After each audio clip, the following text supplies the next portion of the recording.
Kasamang ilang makasaysayang simbahan sa mga napinsala ng magnitude 6.9 na lindol sa Cebu.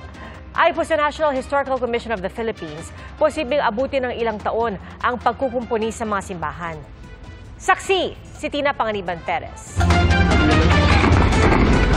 Nahulog ang mga ilaw sa labas ng St. Peter the Apostle Parish sa Bantayan, Cebu, sa gitna ng lindol kagabi. Sa lakas ng pagyanig, bumagsak din ang bahagi ng simbahan at napuno ng takot ang mga saksi.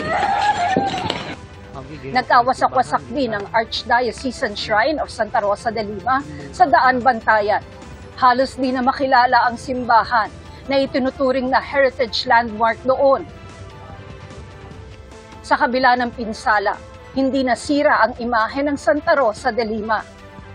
Kasunod ng naiwang pinsala ng lindol, nagpaalala ang National Historical Commission of the Philippines sa mga LGU na maging alerto laban sa mga posibleng pagnanakaw sa mga historical at cultural sites tulad ng mga nangyari noon. I-cordon off ang area, then pag medyo safe na, kukunin ng mga tao, may nagbabantay, ng mga ibang gamit na halimbawa mga carvings, mga na isa-secure na nila kasi siyempre pwedeng pulutin ng mga tao yon. Paalala ng komisyon, idokumento ang mga pinsala sa gusali para maging gabay sa pagsasagawa ng restorasyon. As much as possible, maraming documentation sa pamamagitan ng video o ng picture taking, yung damage po ng simbahan para pag ni-restore na, meron tayong documentation evidence. Hindi nila magiging madali ang pagsasaayos ng mga napinsalang historical sites na posibleng abutin ng taon bago matapos. Kasi unang-una kailangan magkaroon ng damage assessment report, tapos gagawa ng detailed engineering study. Ang best is